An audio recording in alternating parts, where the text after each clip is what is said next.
storming out there? We just lost power here. That's about presidents. If I can stand up, it'd be great. Absolutely. Mitch, Okay. tell us how it went to the governor's office. Wow, first of all, I want to thank you all for sending me up. What an incredible experience it was. I mean, I met people from Daytona to Orlando to Tampa. Everybody that knew the governor and supported the governor, they sent letters up for me. The interview went quite well. The governor did choose two good people, Liz and Mary. I like them both. Interview went well. I didn't stumble and it was good. They asked me about the, you understand that in 2 years you have to run for the office. That's when I went on. Of course, I told them I'm with the Republican Club. I've helped people get elected. David Santiago, Ron DeSantis, a lot of people, even judges have helped in their election process. I'm one of those that call you during dinner and say, hey, vote Republican. So it went pretty well. I felt good about it, but again, Liz Blackburn, incredible lawyer, and so is Mary Jolly. She's wonderful. What lessons did you learn about interacting with the governor's office in the process? I think just get more support, more letters to the governor so that they can understand what I'm like. Because the interview was 15 minutes, and I mean it's timed. Start 15 minutes, stop. So I think more letters up there to tell him what I'm like. I actually met the governor a couple times. We talked about what I'm doing and whatnot. Very nice man, but of course he wasn't there. But he did have his pictures back. I told the three young interviewers how I helped him in his campaign too, so that went pretty well. Mitch, I think it's quality over quantity in the letters. I think that we received some very nice letters from opposing counsel or attorneys that know you, and maybe that's a different thing to the governor, but for me to hear about your interaction with opposing counsel and attorneys that practiced with you for a long time, that is the most meaningful to me, and I would focus on that as a continue. Thank you. I can't speak for everyone, but to me, I just ask your fellow public defender, Ms. Nunley, a question that I'd like to ask you. That is, I sort of gotten into the Making a Murderer and the Serial podcast, and sort of the way criminal justice and real cases have become part of pop culture, and I'm wondering how that affects the job that you do and your career, if you've seen change in viewpoints over criminal defense work or public defender work. I think people expect more of that CSI type of thing going on in trial. They expect more DNA from prosecutors. And it really hurts the prosecutors more because they expect the jurors expect that from them.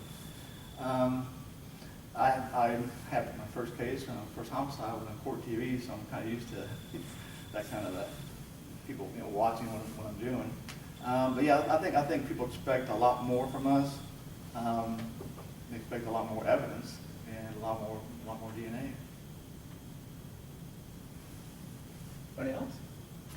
Can you talk about your board certification and whether, maybe it was in your application, have you had to be recertified yet, and what the initial certification and any recertification requires? Yes, I've been board certified since 2001.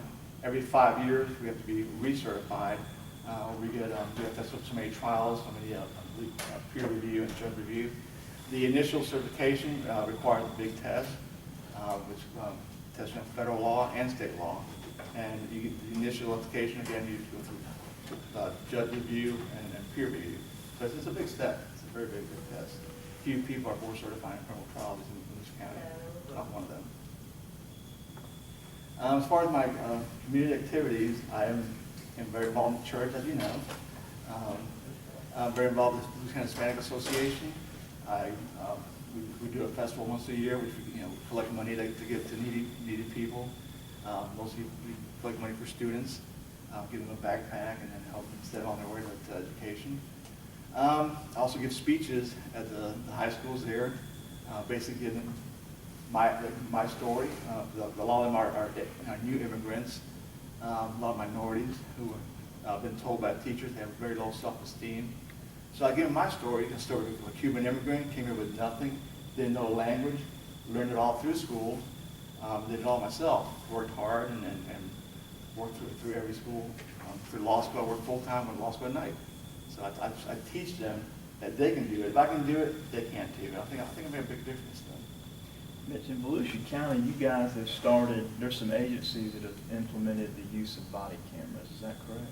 Yeah, the Daytona Beach has that. How has that changed or affected the public defender's office and the type of, criminal defense work? How has that affected you? Well, it's good and bad for the officers. It's bad for them because the language they use, it's real street language. Sure. But, they don't get admonished or anything for it.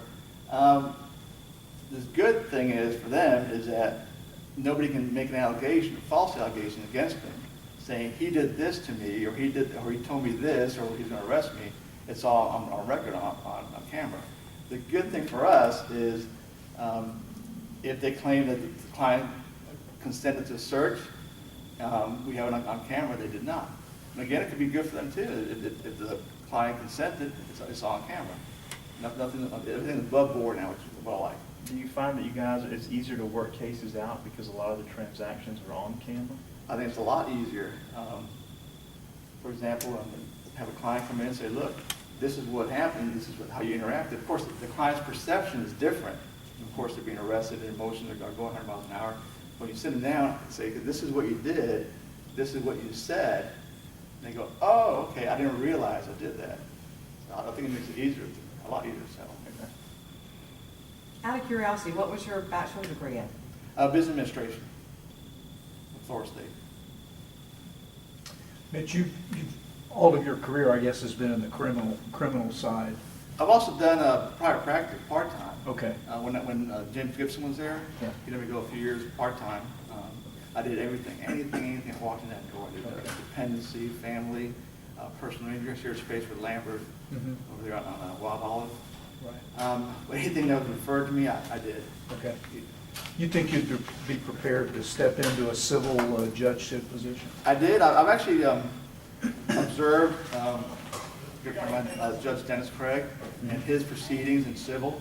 Also, one day observed Mary Jolly in her proceedings as far as the Unified Family Court. It brought back memories, and I remember everything. Plus, I've been following the statute too. Good. Mitch, thank you. You know our process. We'll be reaching out to you this afternoon. I'll let you know, and good luck to you. Thank you. Thanks. Nice to see you again. Good luck, man.